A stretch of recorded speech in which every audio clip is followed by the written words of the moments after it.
ушул 30 жылдын ичинде бир да президент Дордой базарына барып аптырынат президенттик убагында. Эң негизги бул мамлекетибиздин ичиндеги тынччылык. Биз бир гана ушул кандай бир ишкерликти жүргүзүп атсаңыз, ошонун болгон салыгын төлөп коюңуз, бүттү.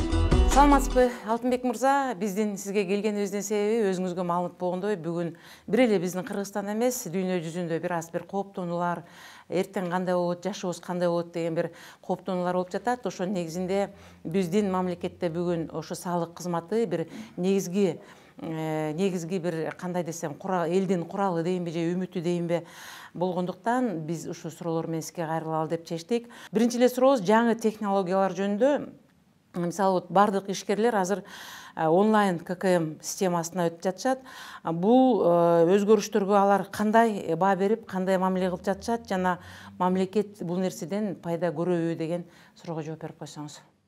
Саламатсызбы, Ментеже. Эми биринчиден баардыгыңыздарды өтүп кеткен майрамыңыздар менен куттуктайм. Ал эми сиздин сурооңуз боюнча айта кетсек, өзүңүздөргө белгилүү болгондой, жаңы жылдан былтыркы жылдын 4-кварталында биз аябай чоң масштабтуу иш баштадык. Бул ККМ аппараттарын биздин ишкерлерибизге внедрение боюнчачы. Мен ойлойм, аябай жакшы, аябай чоң масштабтуу иш болду. Бул боюнча эгерде мисалга келтирип кетсек, 21 жылы бизде ишкерлер 24 000 ККМ колдончудан. Ал эми уже 22 жылы на февралдын итогу менен биз уже 44 000 ККМ колдонулуп атат. Эки эсе өстү. То есть бул уже 200, ар бир 230-чу жараныбызга 1 ККМ турган болсо буга чейин, бүгүнкү күндө уже биз ар бир 130-чу жараныбызга бирден ККМ коюлуп калды.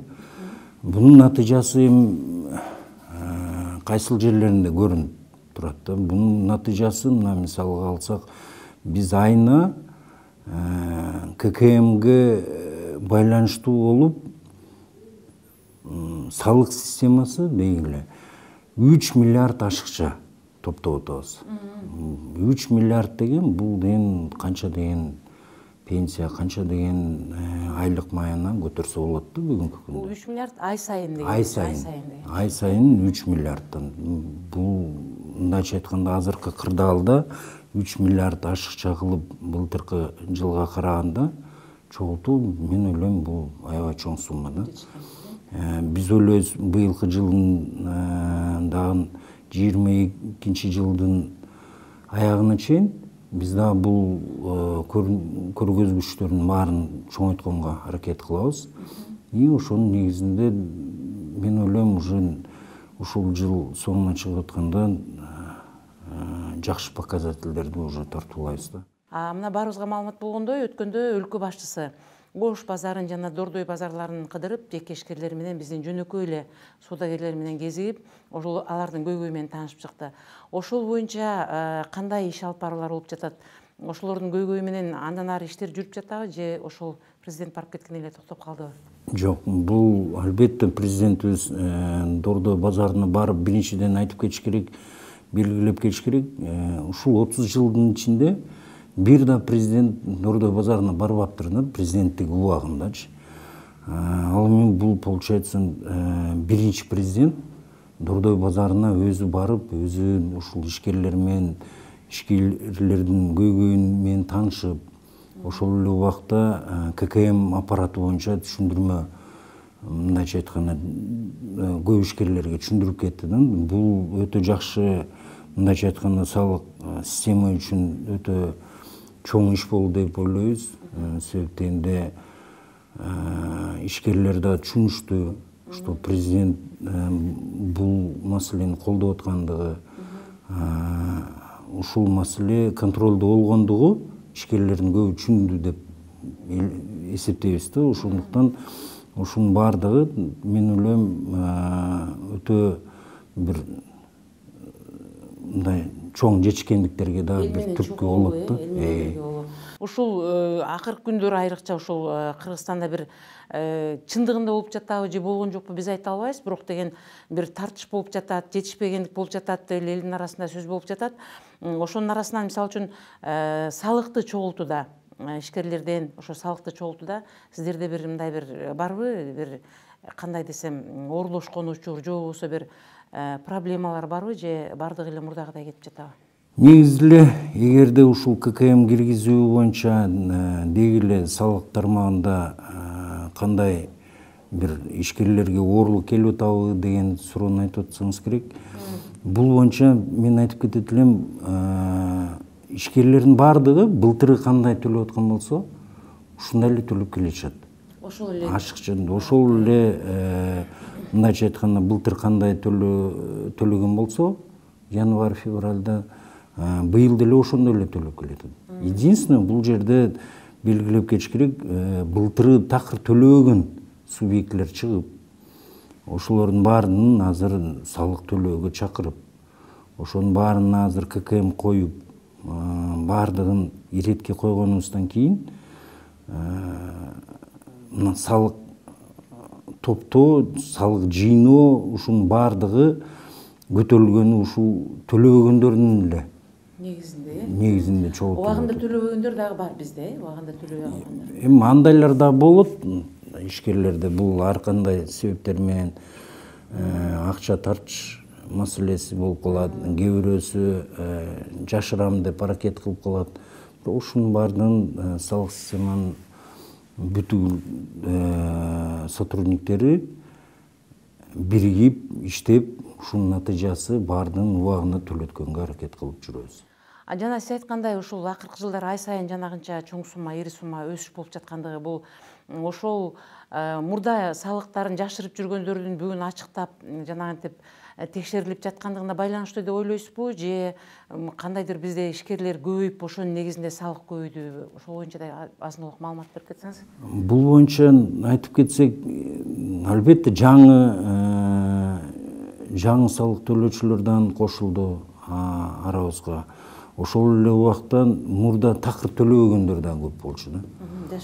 Жашырып келишкен. Ушунун баардыгын ачыкка чыгарып, ушунун баардыгын бүгүнкү күндө мындайча айтканда кээ бирки жерлерде даже артынан түшүп алып жүрүп төлөп туруп атабыз да. Бирок белгилеп кетиш керек, мисалы алдын ала карызга сурап, андай жок, ай майын төлөө болуп атат да. Жалпыбызга маалымат болгондой, азыркы дүйнө жүзүндөгү абал өтө оор десек деле жаңылышпайбыз. Ошол абалга байланыштуу биздин акырындап ошол салыкты төлөөчүлөр аз болуп, анан эртең ошол биздин калкыбызга бир зыяндарды алып келбейби? Бул боюнча пикириңиз кандай? Эгерде салык система жагынан айтсак, мен ойлойм, себеп дегенде эң негизги бирден бир биздин салык төлөөчүлөр, мен ушул жылдын башында да интервью берип аткандай белгилеп кеткем, биздин эң негизги бул мамлекетибиздин ичиндеги тынччылык. Ушул биздин өзүбүздө тынч болуп, элибиз баардык маселеге түшүнүктүүлүк менен относиться этишсе, мен ойлойм, бунун баардыгы биздин салык топтоого такыр эле эч кандай тиешеси болбойт. Алтынбек мырза, мына бүгүн деген сиз ушул салык кызматынын жетекчиси катары, бул нерсени түп тамырынан билген адам катары, бүгүн жеке ишкерлерге кандай кеңеш бере аласыз? Мисалы үчүн, алар өлкөнүн өнүгүшүн колдоо үчүн эмне кылыш керек? Жеке ишкерлер жана ошо бүгүнкү күндө ушул көп элди багуу үчүн иш менен алектенип жаткан биздин ишкерлер эмне, кандай бир жаңы иштерди алып барыш керек деп ойлойсуз? Негизи азыр цифровой век болуп атпайбы? Цифровой век бул деген бүт баардык кыймыл аракет, ушунун баардыгы онлайн көрүнүп турат да. Онлайн көрүнүп турат, ошондуктан бүт ишкерлерге мен айтып кетет элем, мурункудай жашырып калыш, мурункудай бир төлөбөй коюш деген ойдон алыс болуш керек да. Себеп дегенде бул ушул замандын талабы болуп атат. Бүгүнкү күндө эң эле салык системасы бул Кыргызстандын салык системасы либеральный болуп атат.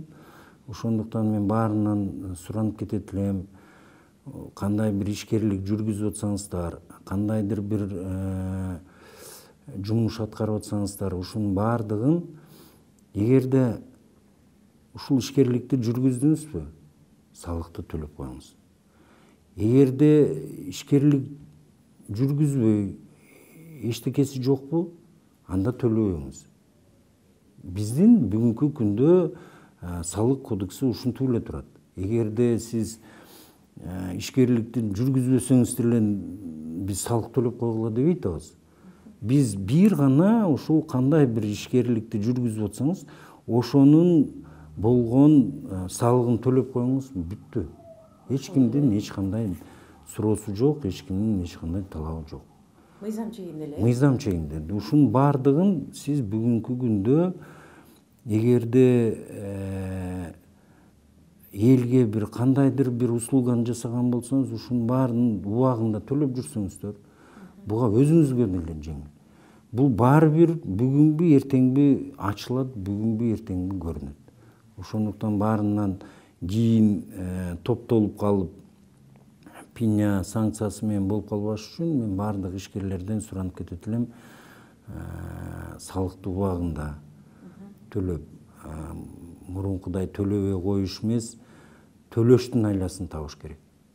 Анан ошондуктан ооба бүгүнкү күндө эми ар кандай ишкерлер бар. Тиги чем ушул салыкты төлөгөндөн көрө мен ушул акчанын баардыгын юристтерге топтоп мага ушул салыктан качыштын жолун таап бергиле дебестен суранып кетет элек. Ушунун баардыгын кандайдыр бир ишкерликти жүргүзсөңүз Кыргызстан мамлекетинин ичинде ушунун баардыгын салыгын өзүңүздөр эле эсептеп, өзүңүздөр эле мындайча айтканда тазалыкта жүрсөк да.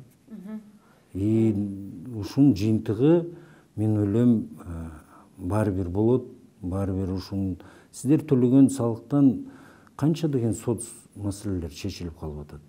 Ошон үчүн баарыңыздардан суранып кетет элем, убагында анан жасаган жумушуңузга жараша салыкты төлөп коюп жүрсөңүздөр. Маегиңизге чоң рахмат, Алтынбек мырза. Мына бүгүн мен ойлойм сиздин берген маегиңизге карап угуп отурсак, жөнөкөй калкка, биздин кыргыз элине мындай түшүндүрмөлөрдү көбүрөөк берип туруш керек экен. Анткени мынабы ККМК боюнча деле, ошол кассовый контрольный чек боюнча деле бүгүнкү күндө элет жергелеринде, алыскы райондордо элдин түшүнүгү жакшы болбой жатканына байланыштуу алар ошол жана жеке ишкерлердин тилине кирип, бул нерсенин бизге кереги жок деген пикирлерин айтып жаткан учурлар аз эмес. Мен ойлойм мындан арыда биз салык кызматы менен тыгыз иштешип, биздин кыргыз элине түшүндүрмөлөрдү берип турабыз деп. Маегиңизге чоң рахмат.